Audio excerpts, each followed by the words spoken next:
Amigos y amigas, bienvenidos a un evento más de las mesas redondas sobre el superciclo electoral 2021-2024 que ejecuta el Tribunal Electoral de la República de Panamá a través del Instituto de Estudios Democráticos, INED, conjuntamente con IDEA Internacional y la Red Mundial de Justicia Electoral.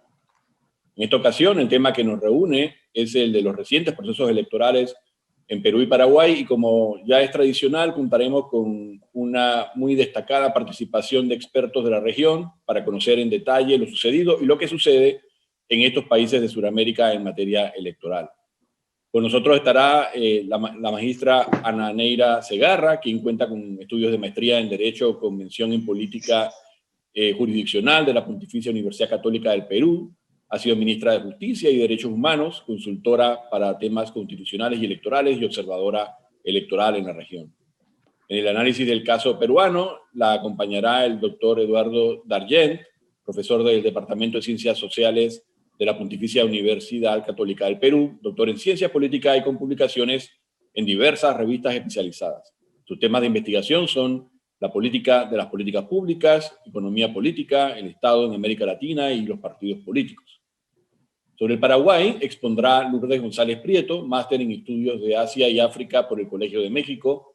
Cuenta con 26 años de experiencia en materia electoral y ha participado en conferencias y misiones internacionales sobre democracia y elecciones en países de América, Europa, Asia, África y Oceanía.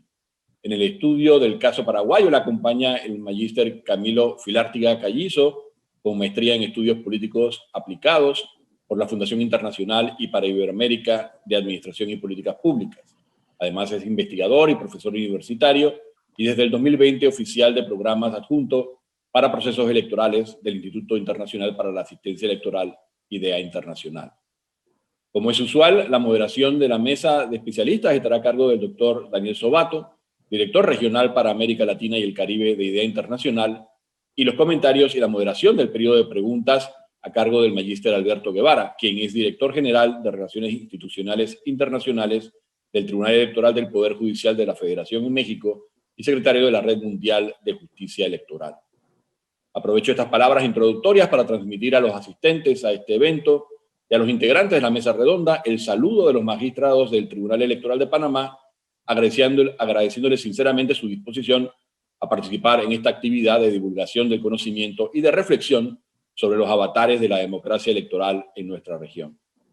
Concluyo simplemente recordando que todas las conferencias y mesas redondas que se organizan desde el INED se transmiten por Zoom y por el canal de YouTube, y que en esta última plataforma quedan a disposición de todos aquellos que quieran volver a consultar las grabaciones de los eventos.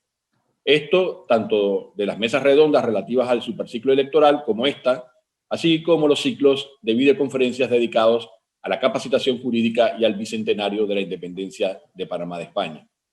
Sin mayores comentarios, nuevamente gracias a todos y los dejo con la dirección del doctor Daniel Sobato. Muchas gracias, doctor Salvador Sánchez. Realmente un placer. Muy buenas tardes a todas y todos. Gracias por acompañarnos, a quienes nos siguen a través de las redes sociales y a través de los canales que señalaba Salvador. Es un verdadero placer para IDEA Internacional estar nuevamente en tan buena compañía con el INED, con el Tribunal Electoral, uno de nuestros principales socios estratégicos en la región, así como con la Secretaría de la Red de la Justicia Electoral Mundial, con los cuales venimos organizando este ciclo de webinarios cada 15 días sobre el superciclo electoral latinoamericano. La verdad es que es un verdadero placer poder hoy estar también en tan buena compañía con 4 calificadísimos expositores y expositoras. Ya han sido presentados ellos por Salvador, por lo tanto voy a omitir esta parte y me voy a concentrar en darle la bienvenida a nuestra primera expositora. Vamos a empezar primero con Perú, un proceso electoral que, como ustedes han visto, ha estado muy presente en la agenda regional latinoamericana en los últimos 3 meses. Desde la primera vuelta celebrada en abril, luego la segunda vuelta muy controversial, con un postelectoral realmente muy intenso y muy tenso, que termina prácticamente de ser resuelto hace 48 horas, cuando el Jurado Nacional Electoral proclamó finalmente a Pedro Castillo, después de 43 días de haberse celebrado la segunda vuelta electoral, por una diferencia mínima de 44.263 votos, 0.25%, único país en la región, creo que único país en el mundo, que en 2 procesos electorales consecutivos pierde la elección en segunda vuelta la misma persona, Keiko Fujimori, por una diferencia muy similar. Creo que en la vez anterior, 5 años atrás, frente a Pedro Pablo Kuczynski, que había perdido por 40.000 votos, ahora pierde por 44.000 votos. Realmente un proceso muy, muy importante para poderlo analizar.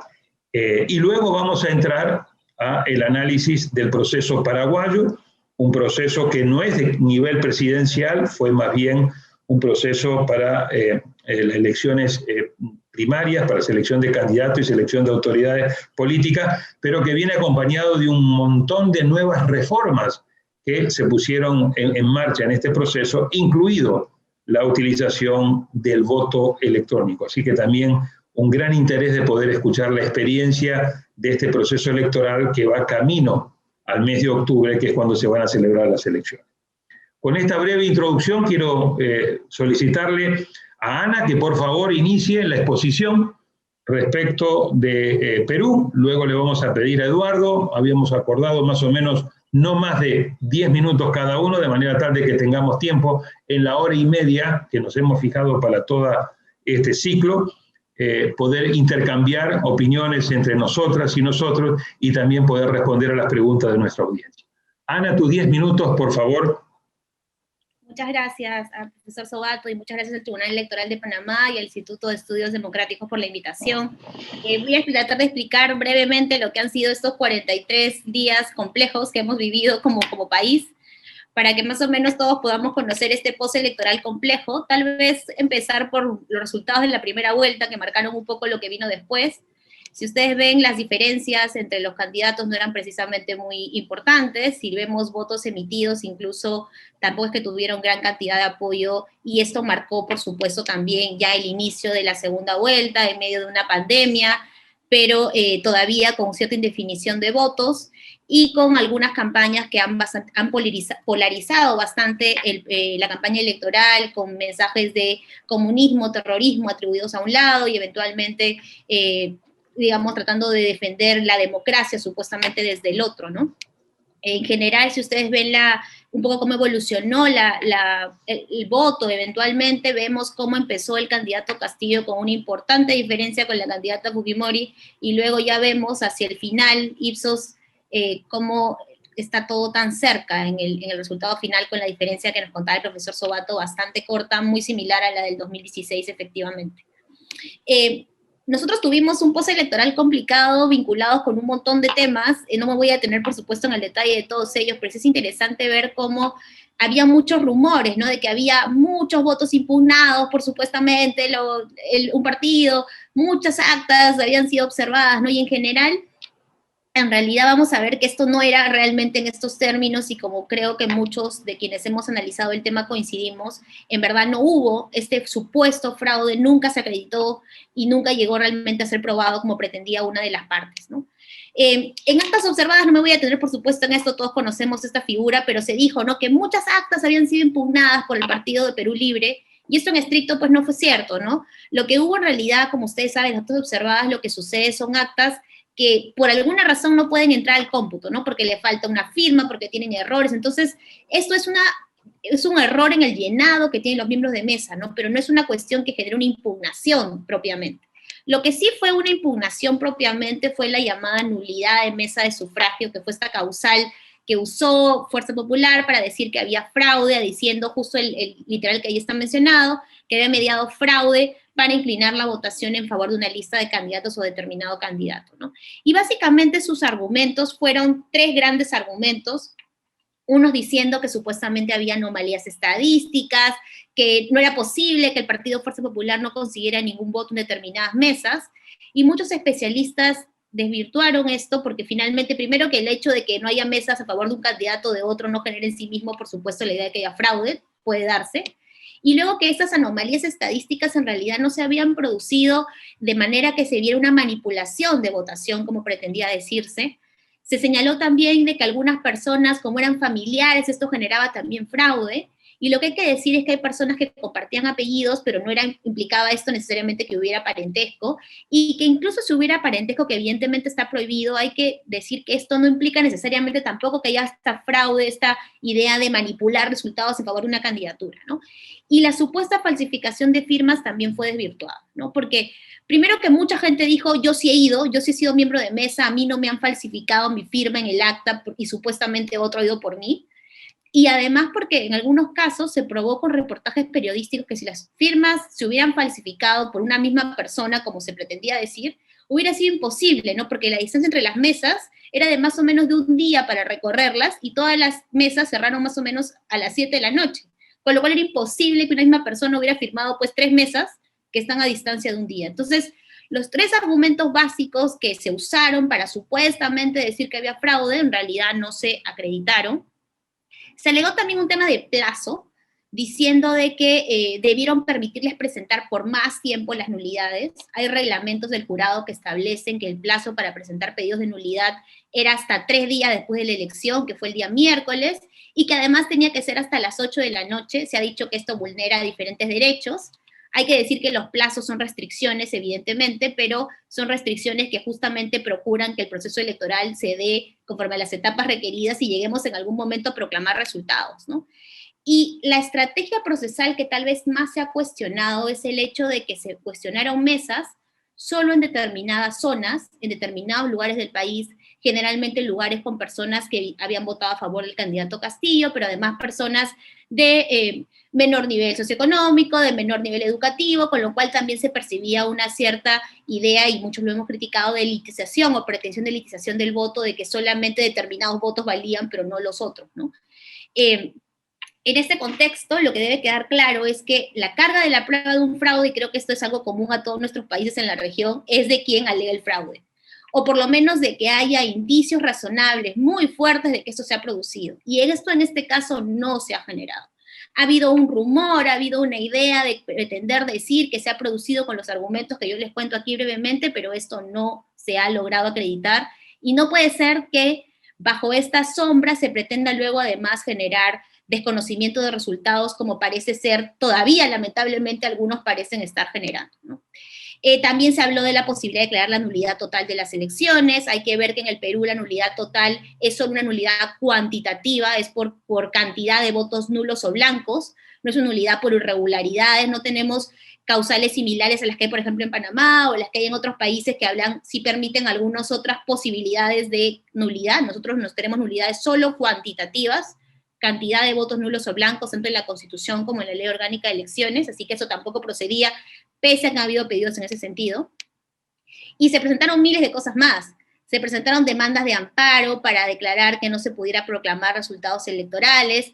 Una de ellas ya fue rechazada, la otra en realidad ya perdió sentido porque ya se proclamaron resultados. Se intentó también pedir una auditoría a la OEA, como seguro ustedes han escuchado también, con esta idea de que esto era parecido a lo que había ocurrido en Bolivia, cosa que evidentemente no se ve en general, empezando porque la propia misión de OEA no encontró ninguna irregularidad, y como ellos, tampoco la misión de la Unión Europea, ni ningún observador internacional, ni tampoco los observadores nacionales, Defensoría, Transparencia, encontraron ninguna irregularidad que permita hablar de la posibilidad de un fraude. Y además también hubo un pedido que todavía está vigente de la posibilidad de acceder a las listas de electores, ¿no? El argumento de Fuerza Popular es que supuestamente había habido una masiva suplantación de electores y miembros de mesa, y por eso quieren comparar las firmas, ¿no? Pero hay que tener claro que las firmas y las huellas son datos sensibles, con lo cual tampoco se pueden compartir de manera libre con todo el mundo, y ahí también tenemos una controversia todavía vigente, ¿no? Ahora, además, en medio de todo esto, que ya era complicado, tuvimos un problema adicional, que fue la declinación de un miembro del Pleno del Jurado. Un miembro del Pleno señaló que declinaba porque formalmente no podía renunciar, porque el cargo es irrenunciable durante los procesos electorales, y entonces la pregunta era, ¿qué se hacía? El jurado tuvo una solución inteligente, pero digamos, sí pudo generarnos un potencial vacío de autoridad electoral, más en una autoridad electoral que hoy lamentablemente ya está incompleta, porque el Colegio de Abogados, en el Perú, el Jurado Nacional de Elecciones está formado por diferentes instituciones, el Poder Judicial, el Ministerio Público, los colegios de abogados, el Colegio de Abogados de Lima, las universidades públicas, las universidades privadas nombran un representante, y el de Colegio de Abogados de Lima nunca nombró para esta elección, ya hace bastante tiempo está pendiente de su renovación, con lo cual solo hay 4. Y en ese contexto que solo hay 4, uno decide declinar, a pesar que estábamos en proceso electoral, lo que pudo haber generado en realidad el inamovilismo del tribunal. Hubo una solución inteligente de ese lado de parte del presidente del jurado, que lo que hizo fue suspenderlo de algún modo y traer a su suplente, que era otro magistrado, y con eso lograron completar y finalmente resolver. Pero esto hubiera sido también potencialmente una razón por la que adicionalmente se hubiera podido complicar el culminar el proceso electoral. Y luego, cuando esto ya parecía que estaba terminando, los 60 jurados electorales especiales rechazaron todos los pedidos de nulidad presentados, que fueron más o menos como 1.200. En general nosotros hemos tenido como máximo en la segunda vuelta del 2016 25 pedidos de nulidad de mesas de sufragio, ahora tuvimos 1.200. Pero digamos, resolvió todos los jurados electorales especiales, todas las apelaciones que llegaron al Pleno, y ya parecía que se iba a proclamar resultados, los jurados proclamaron, y entonces Fuerza Popular presenta nulidades de las actas de proclamación de resultados en 5 jurados electorales especiales, que son, como les mencioné, esas instancias a nivel nacional que se encargan de resolver a nivel local las controversias en primera instancia, ¿no? Cuando ellos ya todos parecía que habían terminado, un nuevo pedido de cuestionamiento de estas vía una nulidad. ¿Y por qué nulidad? Sospecho yo, porque querían nuevamente doble instancia, ¿no? Que se pronuncien los jurados electorales especiales, con lo cual quedaban 3 días para apelar y luego todo se volvía a dilatar. Eso era probablemente la estrategia. Los jurados entendieron bien que esto en estricto era una apelación de su proclamación de resultados. Y como entendieron de ese modo, lo que hicieron fue mandarlo al Jurado Nacional de Elecciones, que finalmente declaró improcedente. Y con eso recortamos un poco los plazos, porque todavía creo que la especulación que teníamos muchos era que lamentablemente esto podía incluso extenderse más de lo que ya se había extendido. Con esto, finalmente, el 19 de julio en la noche, publicado el 20 de julio en El Peruano, se tuvo ya formalmente proclamado al presidente electo, como se decía, con un resultado todavía pequeño, pero ya formalmente como presidente, con una transferencia que vamos a tener que hacer en 7 días, en realidad ya en menos, porque el 28 de julio formalmente tiene que asumir la presidencia. Hubo mucha especulación sobre qué pasaba si el presidente no lograba proclamarse el cargo de presidente antes del 28 de julio. Afortunadamente no tuvimos que llegar a eso porque la Constitución no tiene una solución clara al respecto, y hubiera sido complicado porque hay quienes decían que tenía que asumir el presidente del Congreso, y parecería que el presidente del Congreso va a ser una persona que tiene una tendencia, digamos, contraria eventualmente a algunas cuestiones, pero este es un poco el escenario, ¿no? Y solo termino preguntándonos qué pasa ahora, ¿no? Tenemos un Congreso en el cual el partido con el presidente electo tiene 37 congresistas, la segunda fuerza política tiene 25, en un Congreso en el cual ya tenemos 10 grupos parlamentarios de origen, de por sí, cuando está empezando el proceso, el periodo congresal, con un incremento, es cierto, de la representación cuantitativa de las mujeres, producto de la paridad aplicada en la última elección, pero todavía con un proceso, digamos, que habrá que ver si representación cuantitativa es representación cualitativa también. Y entonces las preguntas que surgen finalmente son estas, ¿no? ¿Cómo será la relación al interior del partido gobierno? Vemos que hay facciones también al respecto. ¿Cuál va a ser la agenda parlamentaria, que parece que tiene un tono medio conservador en relación con las fuerzas políticas que se han elegido, además de la fragmentación política? ¿Cómo van a ser las relaciones del Ejecutivo y Legislativo luego de 5 años en las cuales han sido muy tensas y hemos tenido vacancia y disolución por el lado del presidente saliente y por el lado de un Congreso que finalmente no acabó su periodo? Y tendremos finalmente una nueva Constitución en la línea de lo que plantea el presidente electo. Eso es un poco la agenda, son preguntas que todavía no tienen respuesta, pero creo que vale la pena para un análisis de este postelectoral complejo que hemos tenido en el Perú. Muchas gracias. Muchísimas gracias, Ana. La verdad, una exposición muy clara, muy completa. Quiero hacerte una pregunta muy directa y esperaría una respuesta también muy directa. A la luz de todo este excelente análisis que has hecho, ¿tu conclusión es estamos ante un proceso electoral que, sin perjuicio de que como todo otro proceso siempre es perfectible, pero que reúne las condiciones básicas de integridad electoral y que descartas por completo que no ha habido fraude, reitero, que no ha habido fraude y que estamos ante un proceso electoral legítimo a través de un desarrollo de los 3 órganos electorales, RENIEC, OMPE y Jurado Nacional Electoral? Sí, para mí es clarísimo y creo que las autoridades que han reflejado este proceso, como es el presidente del Congreso, son autoridades legales y legítimas, a pesar que por ahí alguno quiera hacer la distinción. No ha habido ningún viso de fraude, ningún viso de irregularidad y se ha cumplido con los parámetros de integridad electoral que exige todo proceso electoral. Y por lo tanto el presidente Castillo sería un presidente electo y no un presidente proclamado, como algunos señalan. Exactamente, electo, legal, legítimo y no solo proclamado al margen de las denominaciones que otros quieran utilizar, ¿no? Esa dicotomía que se pretende hacer legalidad, legitimidad, también seguro sobre esa conversaremos al respecto también lo que les cuente Eduardo, pero lo que debe quedar claro es que él ha sido elegido en un proceso limpio, correcto, íntegro y que debe ser pues un presidente con todas las funciones plenas, ¿no? Sin ningún tipo de cuestionamiento al modo en que llega al poder. Perfecto. Muchísimas gracias, Ana. Invito ahora a Eduardo que haga su exposición por espacio de 10 minutos también. Eduardo, me parece que sería importante si durante tu exposición puedes, por un lado, abordar este tema de este reconocimiento muy ad hoc, muy especial que hizo Keiko Fujimori, donde dijo que reconocía legalmente, pero que no era un triunfo legítimo.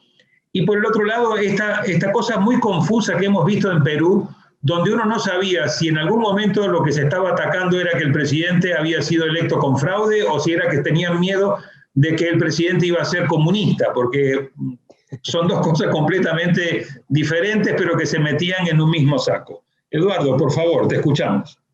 Bien, bueno, quisiera comenzar por esto último porque creo que si hay personas de América Latina viéndonos, deberían tener muy en cuenta que este va a comenzar a ser un reto enorme para las democracias de la región. El modelo Trump de cuestionar, bueno, y que venía ya de Europa del Este con cierto hardball, como llaman los americanos, ¿no? El uso de reglas constitucionales o de leyes en forma abusiva, ¿no? Para cuestionar la legitimidad de elecciones. Entonces creo que es algo que se va a difundir y yo me sumo a lo que dice Ana, no hay nada típico en esta elección, pero pensemos cómo son las elecciones en América Latina, con espacios territoriales donde puede haber caciques electorales, donde sin duda todavía hay algunos actos de corrupción. O sea, si nos echamos a buscar y a mirar abajo de las piedras, vamos a encontrar cositas que en el estándar que se le quiere dar con estas personas van a ser usados para delegitimar elecciones.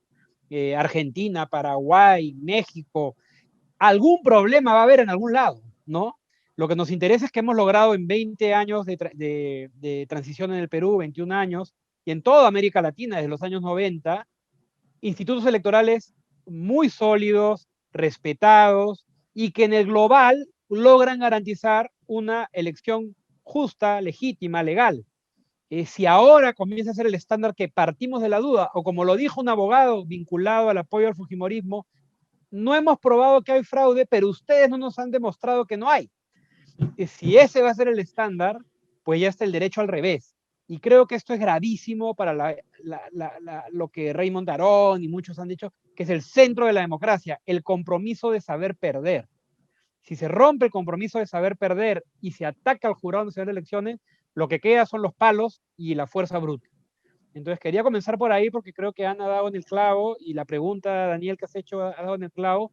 Y una lección puede sacar a América Latina de estas elecciones y de lo que ha pasado en Estados Unidos es que hay que cortar de raíz y ver la forma de dar todas las garantías posibles para evitar que estas situaciones se conviertan en la regla, ¿no? Que comienzo a buscar cualquier cosa que haga parecer que había un fraude. Si se suma a la polarización política, pues como decías tú, obviamente hay personas que no querían que llegue una persona de izquierda, que ha dejado muchas dudas, que yo mismo critico por su indefinición, ausencia de valor democrático, de darle valor a temas democráticos básicos. Yo también le tengo mucho miedo a Pedro Castillo, pero ganó una elección limpia, ¿correcto? Esa distinción no está en la cabeza de mucha gente, o que se ha creído la historia del fraude, o que sabe que no hay fraude, pero cualquier cosa vale para eliminarlo.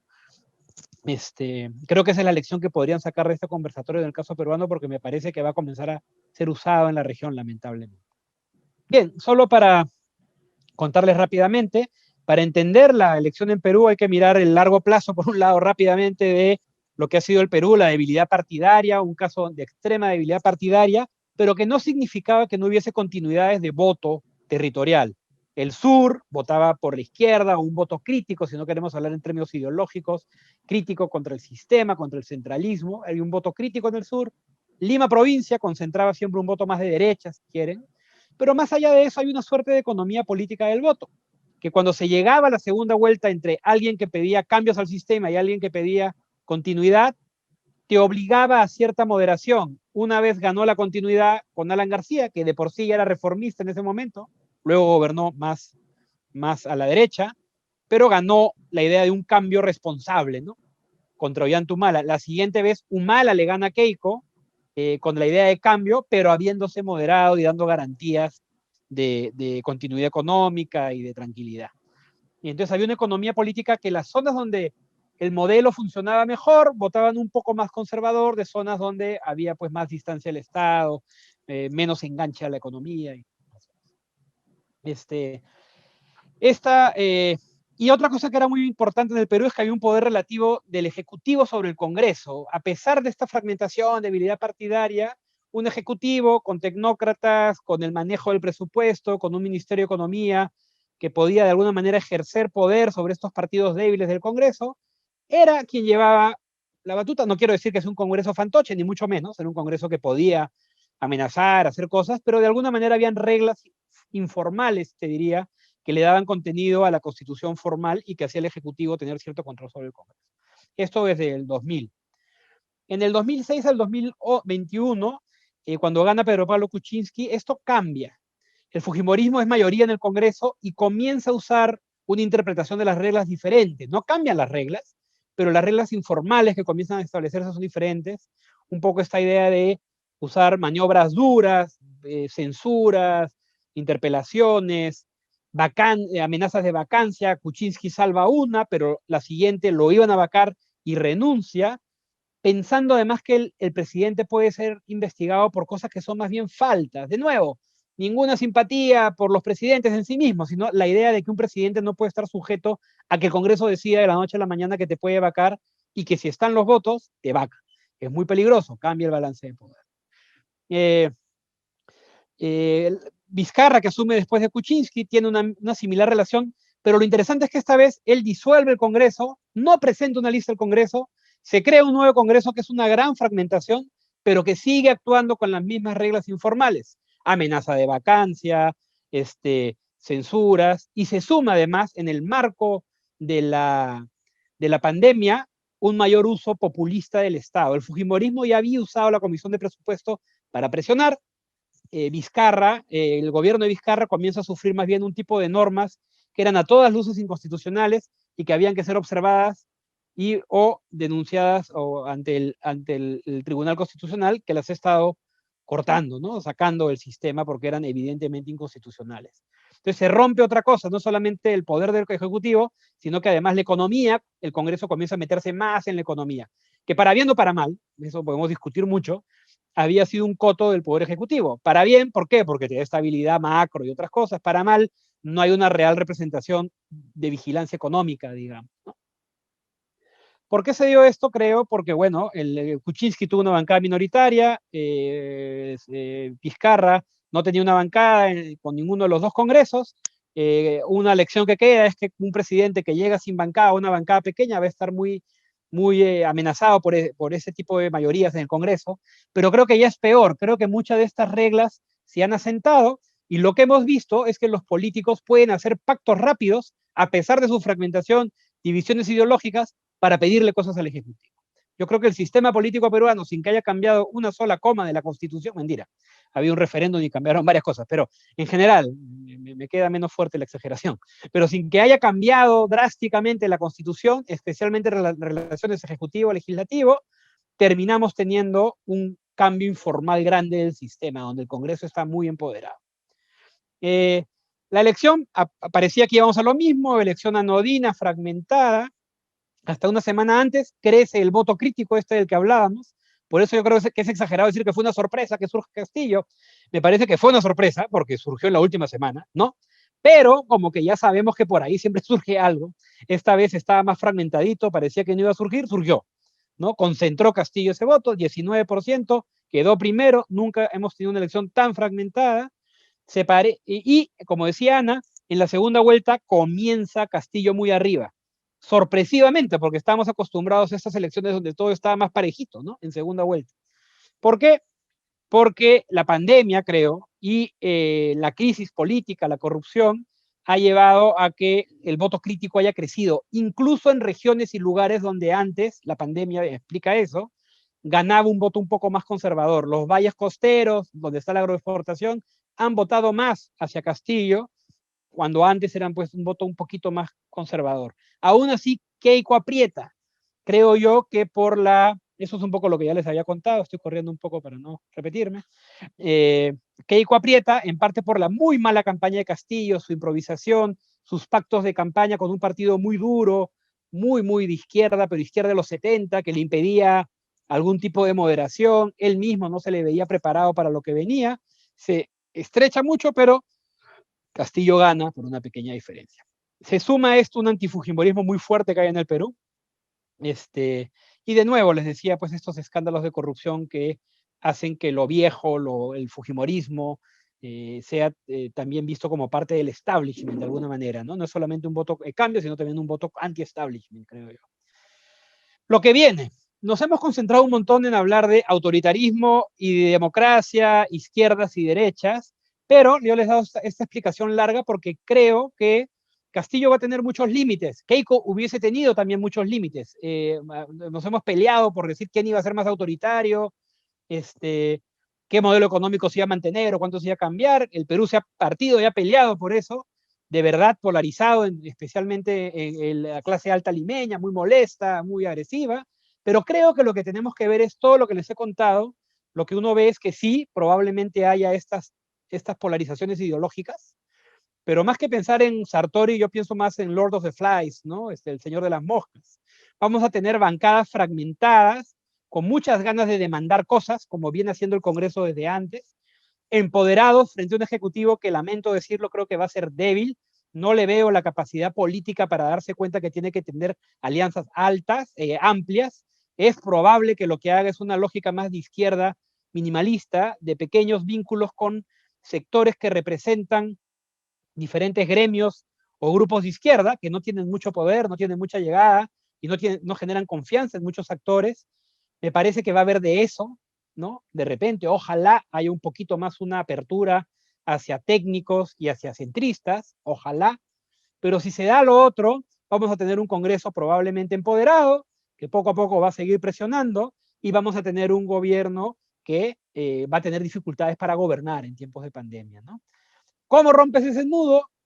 Creo que te queda pactos inteligentes con el Congreso, donde tal vez tú no ocupes la mesa directiva como partido de gobierno, pero sí eres parte de la mesa directiva, con algún partido más al centro diciéndole, mejor tú que los de la oposición dura, esta derecha dura que está en el Congreso.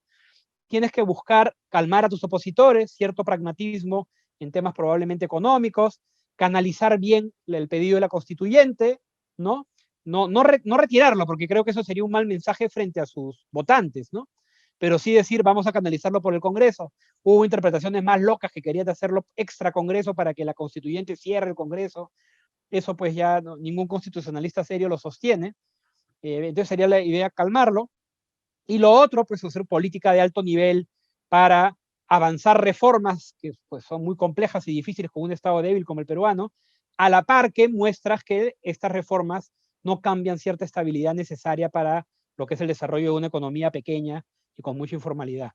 De verdad creo que si me preguntan qué va a pasar, veo más probable un escenario de mucha tensión, de mucho conflicto, porque no veo un ejecutivo con recursos. Ya otra vez dije eso y me dijeron racismo, está suponiendo que no tienen recursos porque son personas que vienen de más abajo. No es eso, es que algunos son sindicalistas, otros son un partido que no han gobernado, no han estado en las ligas de gobierno, ni siquiera a nivel de viceministerios, ni nada parecido. Entonces, es muy probable que el tiempo de adaptación sea muy costoso y creo que es en un momento de muchos problemas en el Perú, crisis económica, desconfianza de actores económicas, pueden entrar en una lógica de ineficiencia y de problemas de gobierno que si vemos lo que han sido, si vemos lo que han sido los presidentes del Perú, presidentes sin partido, en los primeros meses, estas caídas abruptas que ustedes ven son generalmente primeros meses de gobierno, está tipando el de Kuczynski me parece, primeros meses de gobierno que vienen acompañados de un escándalo de corrupción, un escándalo de gestión que tiene que ver con llegar con pocas herramientas de gestión, ¿no? Entonces, ¿cómo romperlo?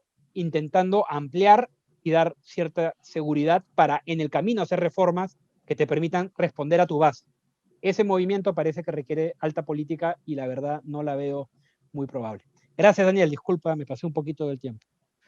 Al contrario, muy agradecido, Eduardo, muy completo y además muy complementario de la excelente presentación que también nos hizo Ana.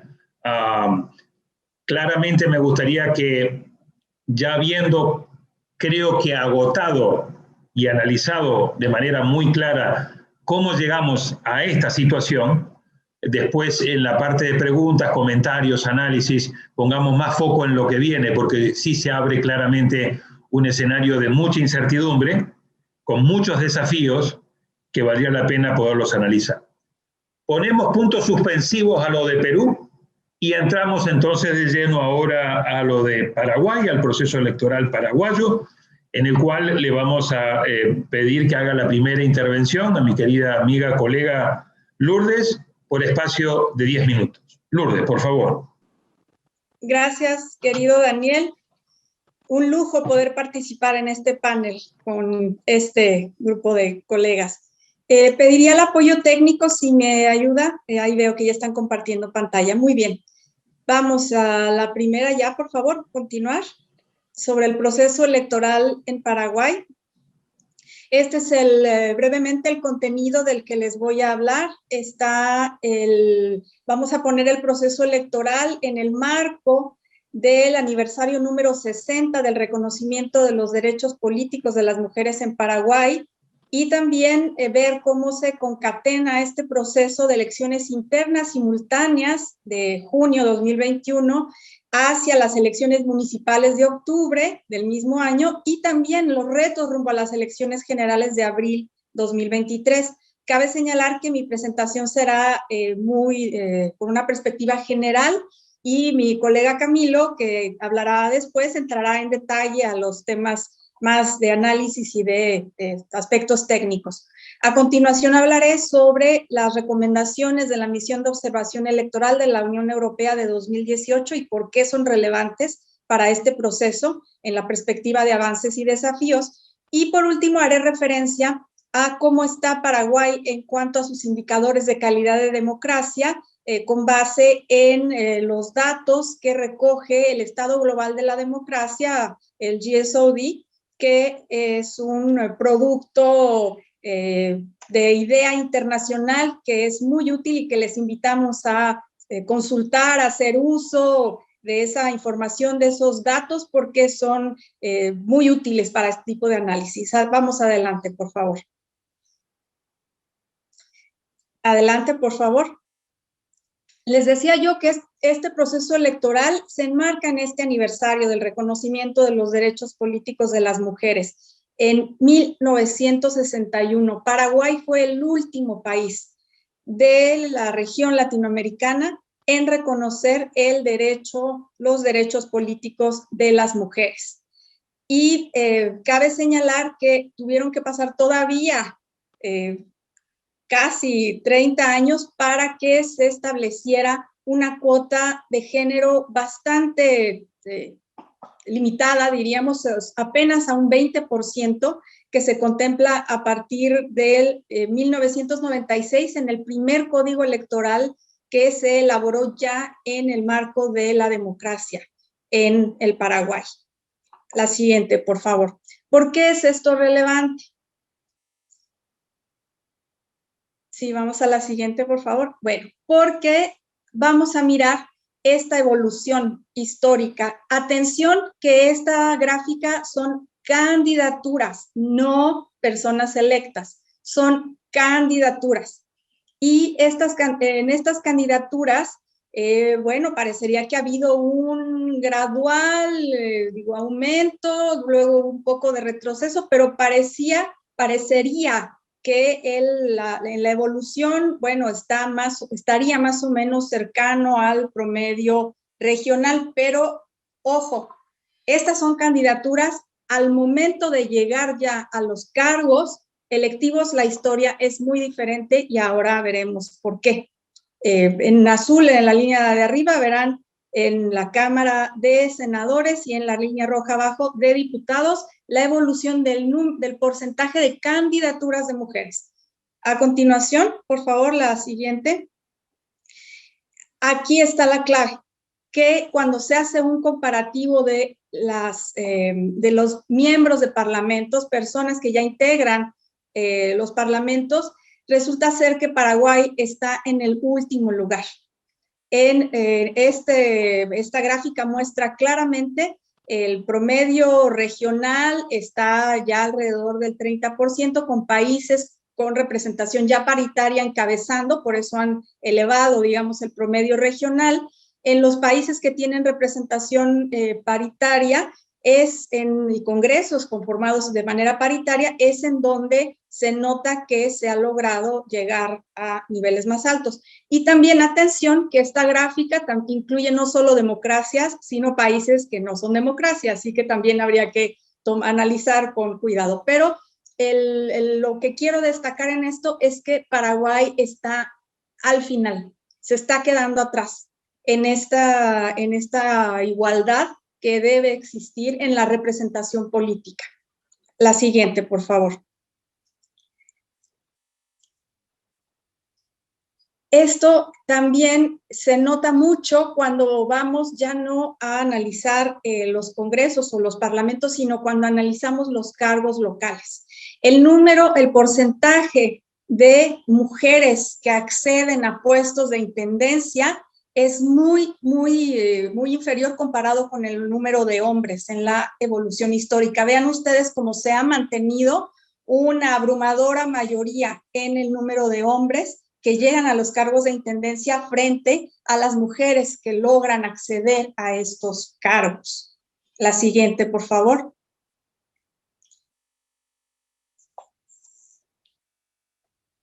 La siguiente lámina, por favor. Y lo mismo se observa en el caso de las concejalías. Vean ustedes cómo la diferencia abrumadora en el porcentaje entre hombres y mujeres que llegan a los cargos de concejalía. Aquí ven ustedes que estamos casi en un 80% de hombres y un poco más de 20% para mujeres. Y esto es una tendencia que es de preocupación para considerar este indicador de igualdad de género como uno de los componentes esenciales de la democracia y de la calidad de la democracia. Pasemos a la siguiente, por favor. Y miren esto, aquí está claramente esta evolución histórica, ya hablando no de candidaturas, sino de mujeres que han logrado ocupar cargos, a ser electas como intendentas en Paraguay. Miren ustedes cómo en 1996 eran apenas 2.72%. Luego un ligero aumento llegando al 5% en 2001, poco más del 5% en 2006, 2010 apenas 7.56%, 2015 10%, está por verse lo que se logrará ahora en 2021, pero el panorama no es optimista. Y esto es un tema que nos interpela, que interpela a la sociedad, que interpela también al tipo de procesos y al tipo de avances democráticos que no estén sustentados sobre una base de igualdad. Porque sin mujeres no hay democracia y con pocas mujeres hay una democracia de baja calidad. La siguiente, por favor. En las elecciones internas simultáneas del pasado 20 de junio, debemos destacar aspectos muy importantes para analizar los retos, que les repito, mi colega Camilo abordará la parte detallada y técnica. Pero tengamos a la vista que estas reformas electorales en lo que hace a las listas cerradas pero desbloqueadas, lo que se conoce como desbloqueo de listas, cuando anteriormente eran cerradas, la incorporación del voto preferente y la introducción del voto electrónico. Son retos muy importantes. Esta combinación, lo sabemos, técnicamente es un desafío grande. Y por otro lado, la realización de elecciones en el contexto COVID tiene definitivamente características muy diferentes a cómo se había venido desarrollando los procesos electorales en la región. Hubo una postergación de un año en las elecciones internas partidarias, por lo tanto también de las elecciones municipales y de conducción partidaria. Vamos a la siguiente lámina, por favor. Y rumbo a las elecciones municipales de octubre del 2021, estos cambios se harán sentir y la combinación de las listas desbloqueadas y del voto preferente está resultando cumplir lo que se había avisorado desde el punto de vista técnico, y es que el desbloqueo de listas y el voto preferente no está beneficiando para nada la llegada de las mujeres a los cargos electivos, porque hace inefectiva, inaplicable la cuota de género. Está en papel la cuota de género, pero esta modalidad, esta innovación lo que hace es desvirtuar y hacer inaplicable esa cuota de género en la práctica. Eso es realmente un tema que hay que continuar mirando con mucha atención. Siguiente, por favor. Es así que en las internas simultáneas se mantiene esa disparidad muy grande entre el número de personas, de candidaturas que llegaron ya a confirmarse.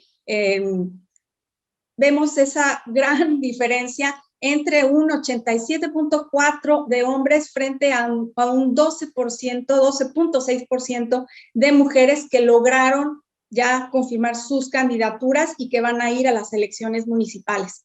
Ante esto, evidentemente, las expectativas para las elecciones municipales pues no son optimistas en cuanto a lograr mejorar las cifras. Y todo parece indicar que va a ser un obstáculo, una barrera difícil a remontar para este proceso electoral, pero también para los que siguen. Así que queda mucho por hacer y habrá que seguir trabajando en ello definitivamente. Vamos a la siguiente, por favor.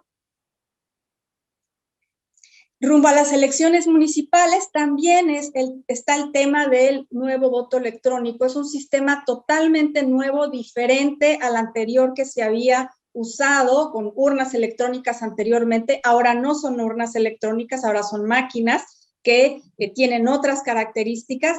Y si bien el trabajo técnico de la autoridad electoral ha sido reconocido, y Camilo nuevamente les hablarán en detalle sobre esto, sí es importante señalar que a nivel de lo que se recomienda de buenas prácticas, debe haber un tiempo para incorporar las innovaciones de manera gradual y no ha habido este tiempo.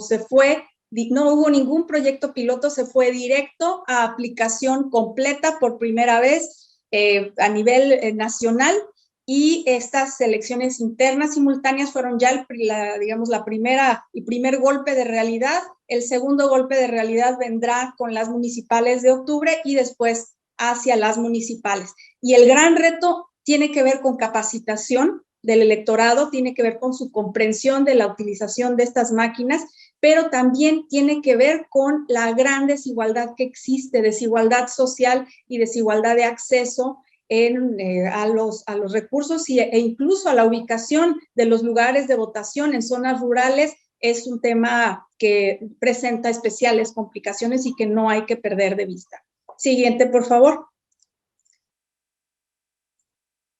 Están entonces rumbo a las elecciones generales de abril de 2023 están aquí las grandes interrogantes. ¿Cómo va a seguir afectando la pandemia este proceso electoral? Por otro lado, ¿cómo lograr que las mujeres consoliden una participación política sustantiva, real, para acceder a los cargos electivos y de toma de decisión? Y esto en un contexto de altísima polarización política que todo parece indicar que continuará.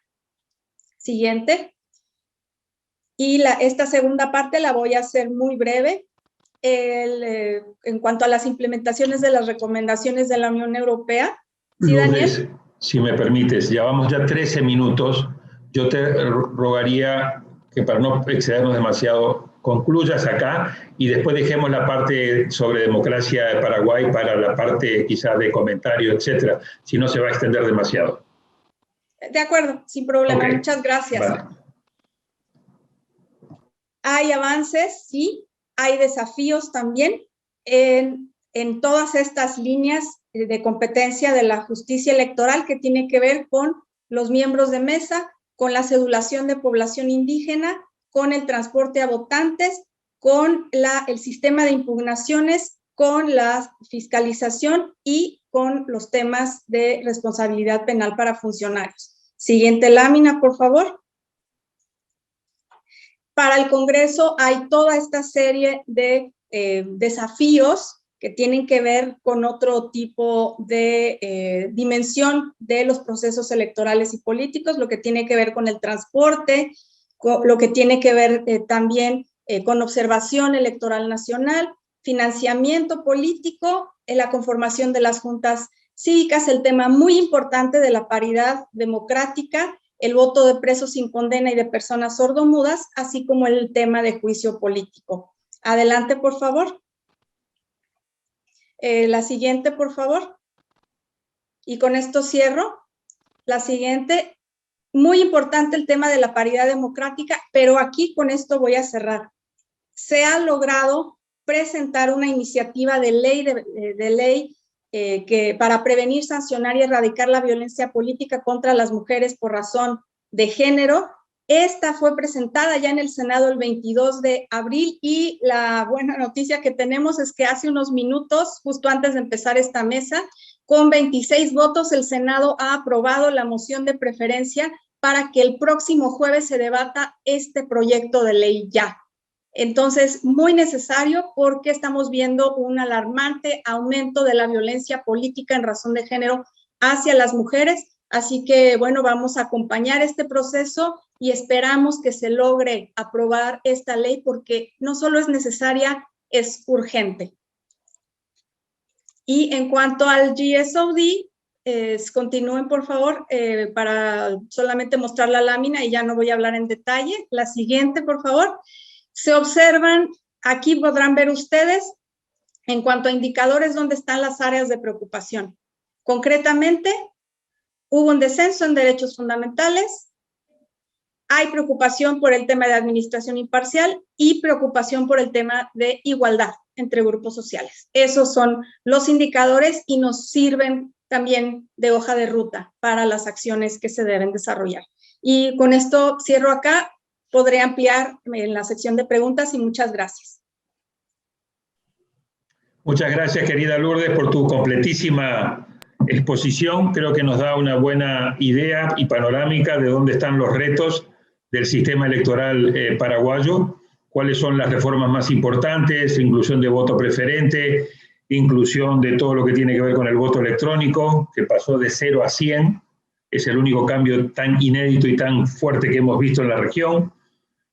Todo el tema de paridad y la buena noticia sobre darle un voto de preferencia para poder avanzar con una buena ley en contra de la violencia política de las mujeres por razones de género. Así que creo que ahí hay un contexto muy bueno.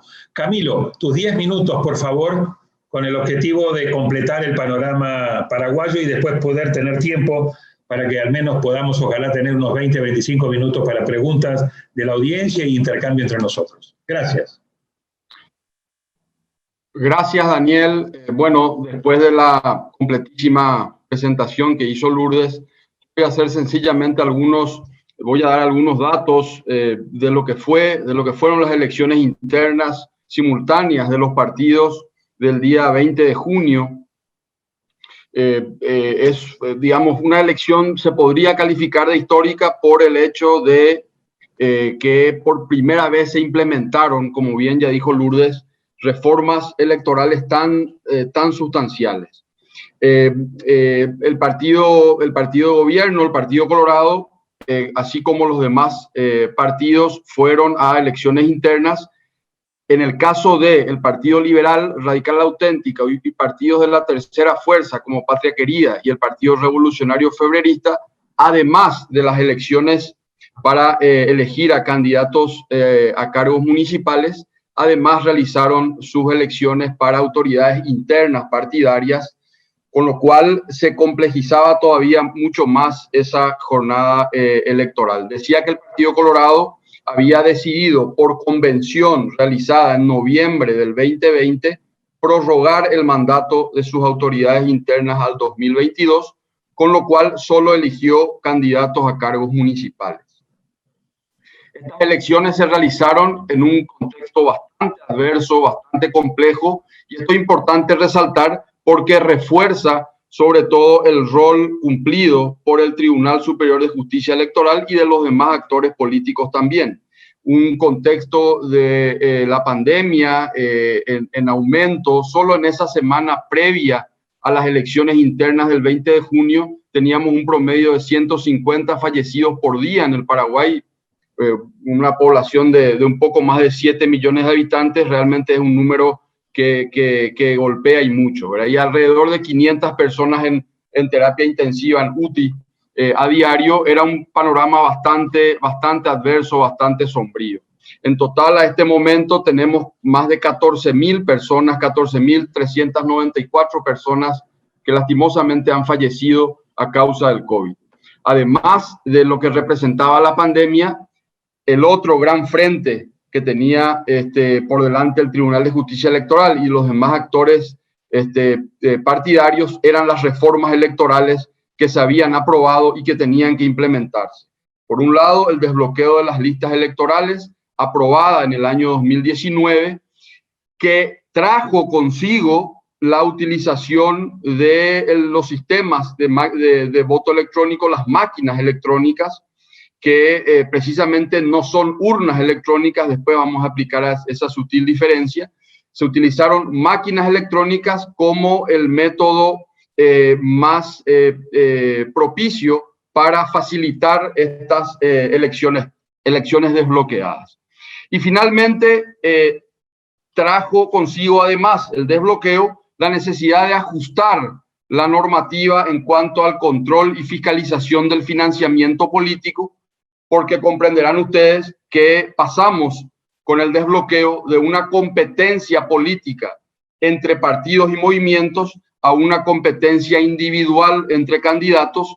Imagínense ustedes, estamos hablando solo en las internas partidarias pasadas, alrededor de 80.000 candidaturas que por supuesto todas ellas tienen que presentar individualmente sus gastos de campaña y sus declaraciones de ingresos, y eso genera un enorme desafío y trabajo a los órganos internos del Tribunal Superior de Justicia Electoral de control del financiamiento político. Aquí hay un aspecto central en todo este proceso que estamos viviendo, el enorme desafío de los tribunales y órganos de control del financiamiento por hacer un trabajo efectivo realmente en lo que hace al control. La jornada electoral del 20 de junio se puede decir que fue desarrollada con normalidad.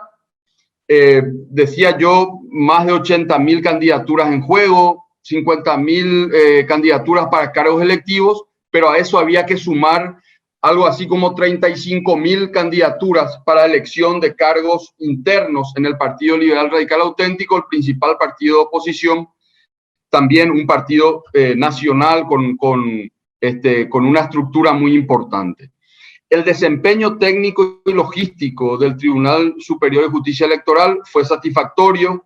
Implementaron acciones de capacitación con los partidos políticos, sobre todo en lo relacionado a el uso de las máquinas electrónicas, pero también en cuanto a los requerimientos que la ley del control del financiamiento político representaba para los candidatos o exigía para los candidatos. Una serie de formularios virtuales de declaraciones de ingresos que los candidatos tienen que llenar en un contexto, hay que decirlo, de una extrema informalidad. Y eso también es importante mencionar. La participación electoral se mantuvo increíblemente en un promedio histórico entre el 30 y 40% de participación en las elecciones internas. Se mide, por supuesto, sobre todo en las elecciones de los dos partidos tradicionales, que son los partidos centenarios y los partidos que movilizan a más del 80% del electorado nacional.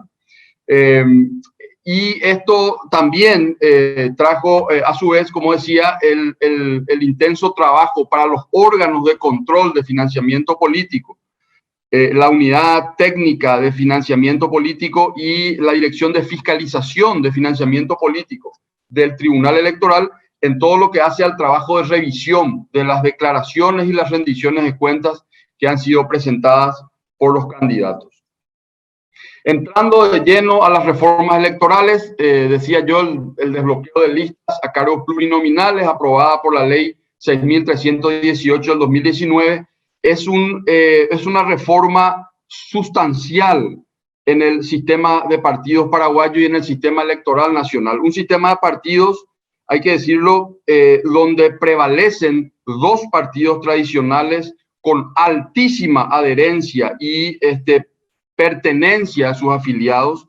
Decíamos, entre los dos partidos tradicionales se concentran más del 80% del electorado nacional y como en pocos casos de otros sistemas de partidos en América Latina, con alta adherencia y con alto sentido de pertenencia de sus miembros a estas asociaciones políticas.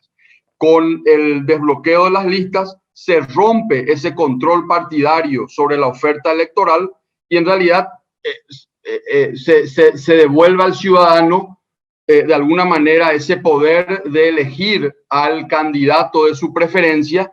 Las listas se mantienen cerradas, pero ya en este caso desbloqueadas. Pueden elegir a un candidato de su preferencia en el listado que el partido pone a disposición en las elecciones. La competencia con esto, como decía, deja de ser entre partidos o movimientos para convertirse en una disputa individual entre las diferentes candidaturas, con todo lo que esto supone. Además tenemos casos comparados en la región de cómo el desbloqueo de listas ha afectado a la estabilidad y a la fortaleza de los partidos políticos. Pero eso es materia ya para otra presentación.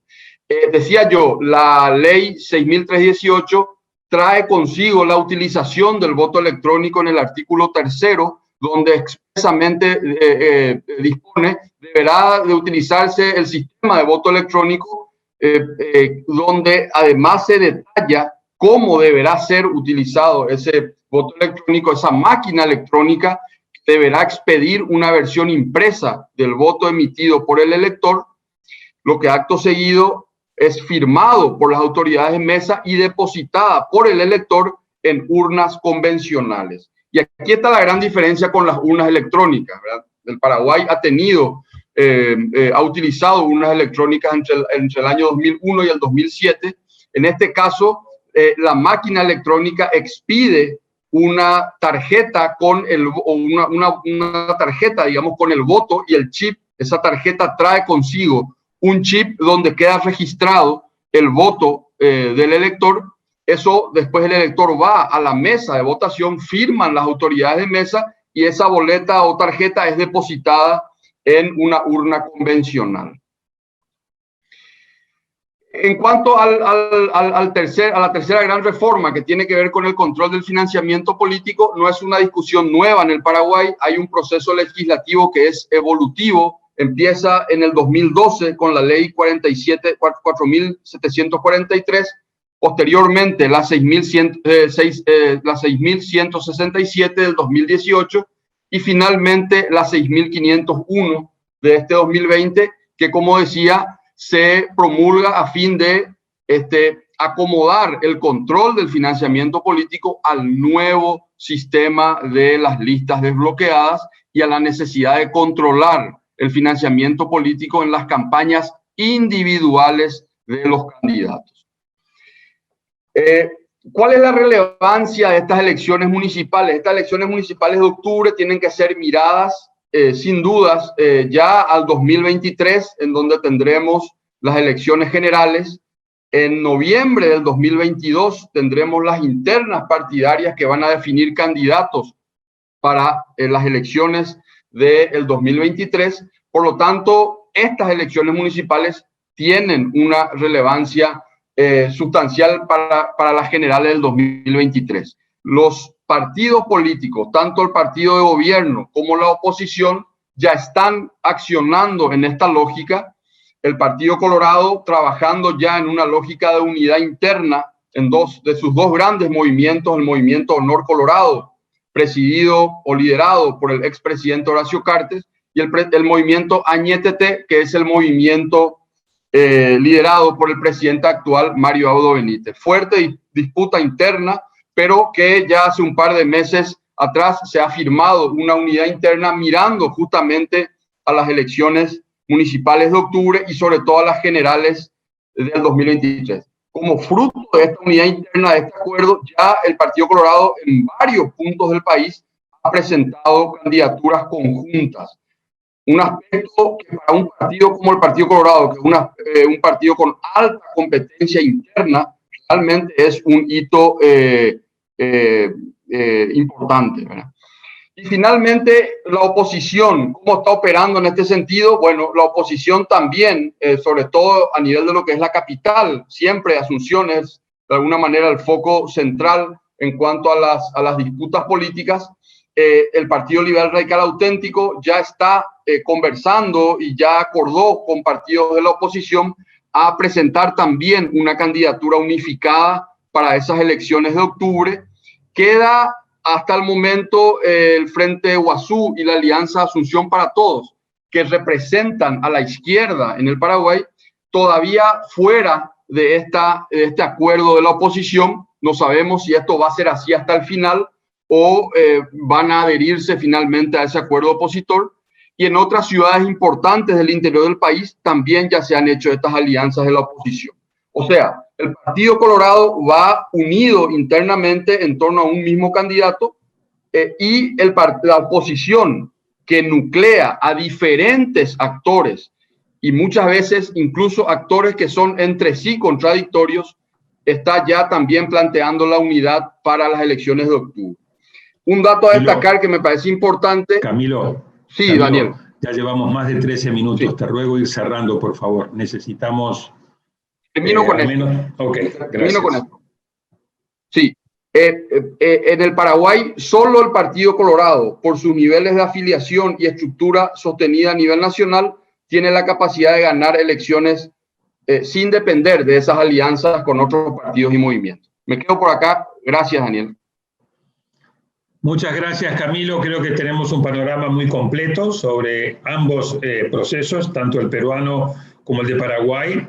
Obviamente se nos ha quedado un poco corto el tiempo para el debate y las preguntas, pero entonces ahora le doy el uso de la palabra y ya le entrego el seguimiento de la conducción de este evento a mi querido amigo Alberto para que haga un comentario final y luego modere la parte de preguntas y de debate. Muchísimas gracias.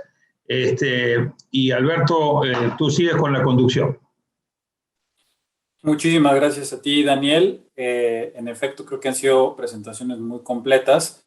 Tenemos ya dos preguntas específicas sobre el caso peruano, pero antes de abrir con estas preguntas y dirigirlas también a nuestros colegas del caso paraguayo, simplemente anotar de manera telegráfica. Hay una serie de condiciones que vemos en ambos procesos electorales y lo extendería incluso a toda la región de América Latina que debemos tomar en consideración cuando analizamos qué sucedió en Perú y qué sigue hacia adelante una vez que se ha celebrado y se ha cerrado este complicado episodio para declarar al presidente electo Castillo. Y y qué sigue también en el caso paraguayo rumbo a las elecciones municipales de octubre, que también ya Lourdes y Camilo nos recordaban, y las elecciones internas y generales un año después, 2022, las internas, 2023, las generales. Me quedo con una sensación de una gran impaciencia de los públicos, de la ciudadanía, en distintos rubros y que se manifiesta de distintas formas. Una gran impaciencia contra la corrupción, contra la desigualdad, las condiciones generales de nuestras sociedades en América Latina también tienen su reflejo en cómo se procesan las elecciones y los resultados que éstas arrojan. Creo que no hay que ignorar esa condición básica. Una gran impaciencia también frente a la pandemia, al manejo de la pandemia de manera muy diferenciada, pero con consecuencias fatales en muchos de nuestros países y sobre la cual todavía no se vislumbra una solución definitiva. Y también una gran impaciencia frente a la situación económica y en ese sentido cómo se conecta, como ya Eduardo lo señalaba, con la representación política. ¿Qué canales de representación política efectiva tenemos? En ambos casos me parece identificar que ayudan las presencias territoriales de los institutos políticos que tienen más trayectoria, pero que también hay una tendencia hacia una individualización de la política, a un mayor peso sobre el perfil de las candidatas y candidatos al momento de desarrollar las campañas y elegir a quién nos va a representar. Y esto en un contexto de amplísima polarización y cada vez más agudos ataques entre contrincantes que no se quedan simplemente en la contienda, sino que parece que tienen efectos, ecos más allá del episodio electoral y que si trascienden y no se manejan adecuadamente tienen un impacto sobre la gobernanza en cualquier país del que estemos hablando. Esto en términos generales. Para el caso peruano me gustaría preguntarles tanto a Ana como a Eduardo. En primer lugar, bueno, hay preguntas en torno a precisamente las condiciones en las que asume el presidente Castillo y su relación con el Congreso, tomando en cuenta los precedentes que ya nos recordaron, de un enfrentamiento constante entre el Congreso y el Ejecutivo, y yo lo llevaría aún más allá, a un nivel de diseño institucional, a nivel constitucional en el caso peruano, donde tanto el Ejecutivo como el Legislativo tienen herramientas para, digamos, marcar un voto, exigir un voto de confianza o exigir la vacancia del presidente. Ese instrumento es muy característico del caso peruano y en efecto se ha utilizado intensamente en los últimos años. Esto puede contribuir, según la pregunta que nos plantea Ferdinando Castillo Pinto, también a la polarización política y preguntas sobre los efectos que esto podría tener a nivel de la democracia en el Perú. Y ligado a esta misma pregunta, Ferdinando nos cuestiona si el presidente va a tener capacidad de asegurar los 44 votos que requeriría para generar condiciones de gobernabilidad en el Congreso. Ya Ana nos recordaba que tiene 37 escaños el partido del gobierno, pero también nos recordaban que no necesariamente el partido está unificado alrededor de una sola causa. Entonces, la pregunta un poco es cómo en esas condiciones va a poder generar gobernabilidad. Y la pregunta también para Lourdes, para Camilo, en el caso paraguayo, Lourdes enfatizó mucho en la parte de representación con perspectiva de género, nos recordó de un importante tema en la agenda política y electoral de la región, pero en efecto estas reformas electorales están limitando los triunfos que se habían ido alcanzando a través de acciones afirmativas. ¿Qué perspectiva le ven a una representación efectiva? También, como nos recordaba Ana, no solo en términos cuantitativos, sino también cualitativos, con perspectiva de género, y en qué condiciones vamos a llegar si la pandemia persiste, si las condiciones económicas siguen siendo adversas, a estos episodios electorales de las elecciones municipales en octubre y las de los próximos 2 años. Daniel, tú tienes además una perspectiva comparada privilegiada en estos casos, pero me gustaría, si te parece bien, regresar en primer lugar con nuestros panelistas en el orden que intervinieron para una reacción muy rápida. Ana, adelante, tienes el uso de la palabra, por favor. Muchas gracias. Son como la gran pregunta, la gran interrogante de los próximos 5 años. Yo tal vez empezaría diciendo que lo que más me preocupa es el escenario que nos deja la segunda vuelta en términos de la polarización, ¿no? Esta dicotomía fraude-no fraude, comunismo-democracia, con los demócratas diciendo que van a desconocer los resultados, yo creo que va a ser difícil construir sobre eso, no solamente lo político, sino la propia sociedad, ¿no? La proyección que tenemos algunos, un poco trágica tal vez, un poco pesimista, es que podría realmente generarse una fragmentación social que haga que, incluso con un presidente, con rasgos además no precisamente usuales en un presidente en los últimos años, con una persona que además tiene esta identidad de docente, sindicalista, persona campesina, ¿no? Podría haber una diferencia muy grande entre elitismo, clases más acomodadas y clases no tan acomodadas, con algunos que estaremos en el centro queriendo ayudar, pero siento que va a haber como que mucha diferencia. Y esto me preocupa hacia el futuro, en términos, por supuesto, sociales, pero también, no sé, en general, cuando he observado elecciones, siempre procuro que acaben el día de la elección, ¿no? Creo que quienes creemos en la democracia procuramos que no haya tan poselección, y siento que hemos generado las bases para que más bien nuestras poselecciones se vuelvan muy complicadas, se vuelvan poselecciones en realidad en las que haya un uso de dinero para cuestionar los resultados. Digamos, este precedente que se ha generado ahora podría repetirse eventualmente en próximos procesos electorales. Tenemos elecciones en octubre del próximo año en lo regional y municipal, que podrían generar digamos, un uso de recursos extremos para que favorecer a mi gobernador regional, a mi alcalde, y esto puede ser muy complicado porque generaríamos falta de legitimidad de autoridades a nivel nacional, y esto ya creo que llega a un nivel de doblemente preocupación si queremos, ¿no? Ahora, en términos de la relación ejecutivo-legislativo, yo preveo crisis política, en verdad, no preveo algo tranquilo.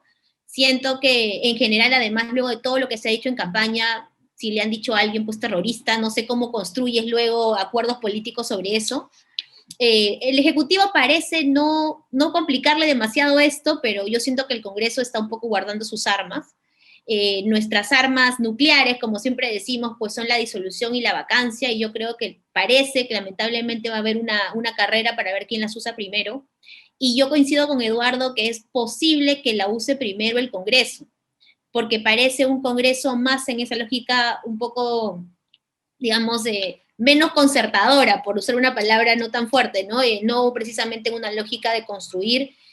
Parecería que la vacancia podría llegar, los 44 votos no son tan fáciles como nos planteaban la pregunta, justamente porque él tiene 37, con una bancada que está muy dividida. Sabemos que la persona que es presidente del partido tiene incluso una condena por corrupción, es una persona que tratan de mantener lejos y cerca, porque saben que tampoco pueden perder sus votos, porque es perder esos 37 votos que le permiten gobernar y le permiten hasta permanecer en el cargo.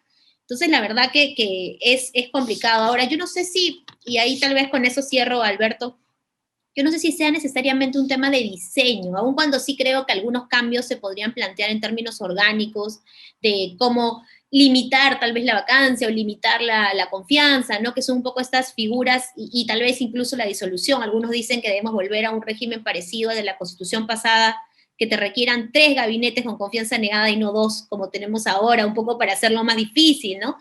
Pero creo que en el fondo, más que un tema tal vez de diseño, es de uso de las herramientas. Porque tenemos disolución del Congreso pues hace ya muchos años y no se utilizaba, ¿no?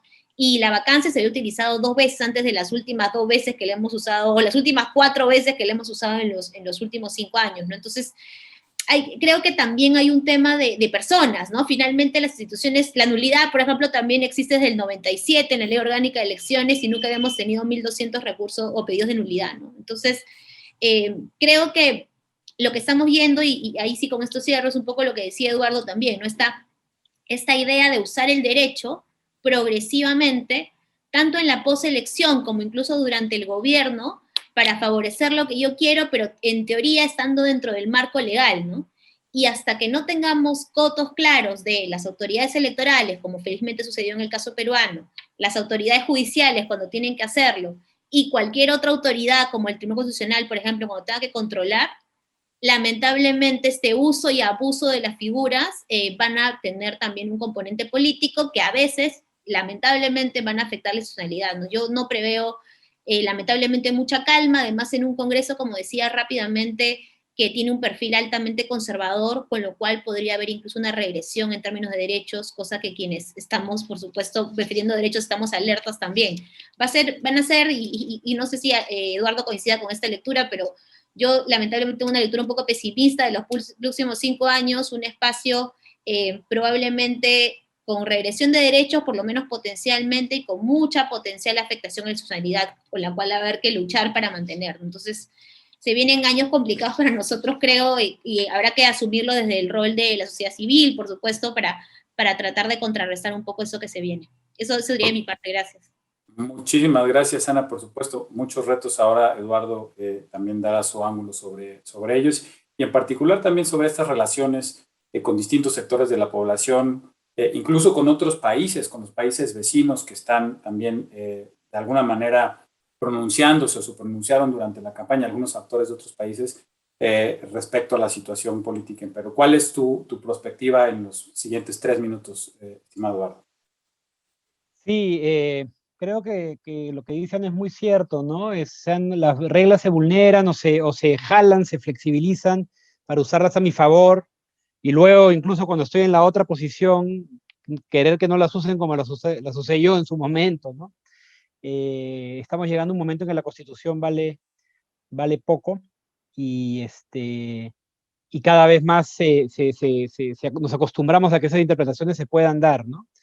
Yo creo que el modelo constitucional, sin duda, puede uno hacer algunos cambios o hacer algunas precisiones que ayudarían a reducir estas tensiones, pero creo que es un problema que trasciende el modelo, ¿no? Este modelito de semipresidencialismo a la francesa, con confianzas y cosas, estuvo ahí hace mucho tiempo, ¿no? Y no se usó como se ha usado estos años, de la forma tan agresiva y con las interpretaciones tan extrañas, o incluso interpretaciones que hacen imposible usar el modelo, ¿no? Si es que, ¿cuándo puedo usar la cuestión de confianza? No queda claro. ¿Cuándo dices, no, pero lo usaste, pero no cambiaste tu gabinete, entonces todavía sigue siendo el mismo? Ya a ese momento yo creo que ya se ha perdido la capacidad de las élites de acordar ciertos consensos sobre cómo usar estas reglas. Entonces sí, algunos cambios en el modelo podrían ayudar a precisarlas y de repente sacar algunas figuras por ejemplo, que cada gabinete tenga que ir a buscar una confianza. A mí me parece que es una forma de conseguir repartijas de beneficios en el Congreso sin ninguna razón, ¿no? Y lo segundo, diría que sí tiene en este momento algunos votos, porque hay sectores que van a darle un tiempo de gobernabilidad para no usar la vacancia, pero son los mismos sectores que, si el viento cambia, van a buscar empujar, demandar, pedir, siempre con la idea que te pueden vacar, ¿no? Y ahí sí creo que va a estar mucho más ajustado. Es un error ver estas bancadas como ideológicamente estables, ¿no? No es el caso, ¿no? No es el caso. Muchísimas gracias, Eduardo. Creo que coinciden en los grandes retos que enfrentará el presidente electo. Y ahora paso a Paraguay para, en estos últimos 6 minutos que nos restan, cerrar alrededor de, primero, lo que había presentado Lourdes en su oportunidad, concluir un poco también esa perspectiva de futuro en lo que se quedó pendiente. Y hay una pregunta específica también para Camilo, para que en su oportunidad la responda, sobre cómo podría esperarse que afectara la gobernabilidad la posibilidad de que partidos políticos no tradicionales puedan ganar elecciones como resultado de la liberación de estas listas sábanas y de este desbloqueo de las listas, ¿no? Primero, Lourdes, por favor, tienes el uso de la palabra por los siguientes 3 minutos. Adelante. Muchísimas gracias y por la pregunta me permite ahondar en un tema efectivamente muy relevante. ¿Qué hacer, ¿no?, ante este escenario y cuáles son las perspectivas para las próximas elecciones? Definitivamente los retos son grandes.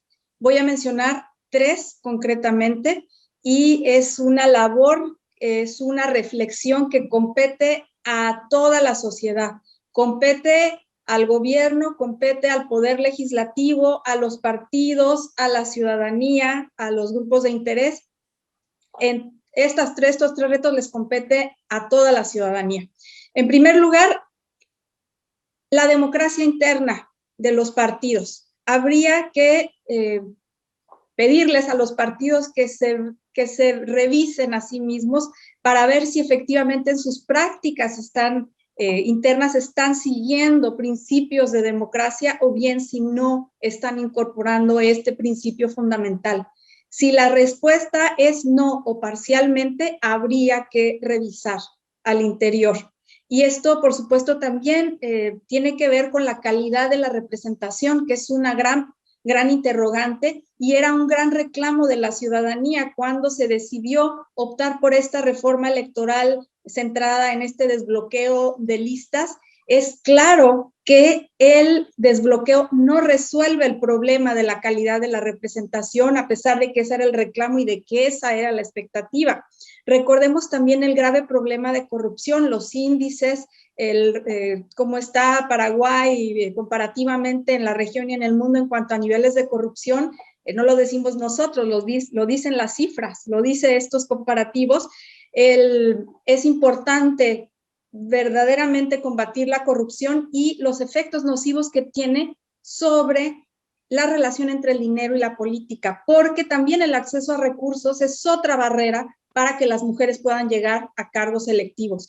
El segundo reto, lo mencioné, pero lo recalco, es la urgencia de erradicar la violencia política hacia las mujeres. Ojalá se pueda lograr sancionar esta ley que ya está presentada. Habrá que mirar con mucha expectativa lo que ocurrirá en el Congreso en próximas semanas, porque está incidiendo en las posibilidades reales de las mujeres para contender y para llegar. Muchas de ellas, ante la violencia política, deciden no participar o retirarse ya estando en contienda porque se están recibiendo agresiones continuamente, agresiones machistas y violencia en todas sus formas, y esto es absolutamente inaceptable para toda sociedad democrática. Y el último, pero así que last but not least, el último, pero no el menos importante, el tema de la paridad es una deuda histórica con las mujeres paraguayas.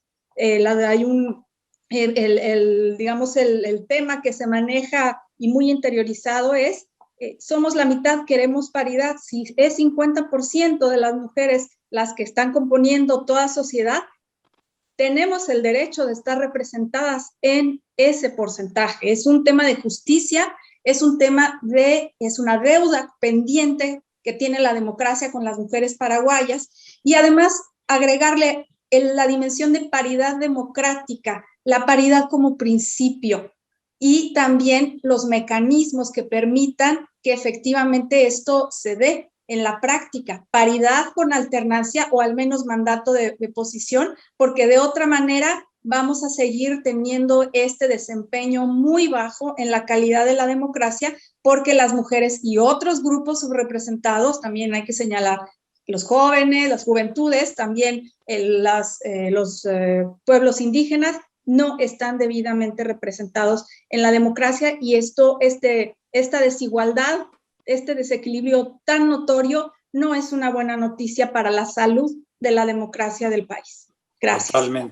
Totalmente. Muchísimas gracias, Lourdes. Señalas puntos importantísimos. Estamos sobre el tiempo. Le pido a Camilo que haga sus comentarios finales, por favor. Adelante, Camilo. Sobre la pregunta muy concreta, yo creo que el desbloqueo no va a generar esa reforma sustancial, no hay un peligro para la gobernabilidad, porque es un desbloqueo que viene muy bien atado, digamos. O sea, los partidos tradicionales, que son los que tienen mayoría en el Congreso y digamos, de alguna manera, el control político, dejaron pasar el desbloqueo, pero también hay que entender que el voto que se hace a un candidato en particular, se cuenta también para el partido. O sea, es como que hay un doble voto ahí al candidato, pero también ese voto suma al partido. Entonces, esa fue la trampita, digamos, con la cual se logró que esto se apruebe, porque, como sabemos, en el Congreso Nacional, los dos partidos tradicionales tienen mayoría absoluta. Entonces, yo, para cerrar, no creo que el desbloqueo genere esas reformas tan sustanciales, y mucho menos esa calidad en la representación política, que es un anhelo, me parece que no se va a lograr por este lado. Muchas gracias por la invitación.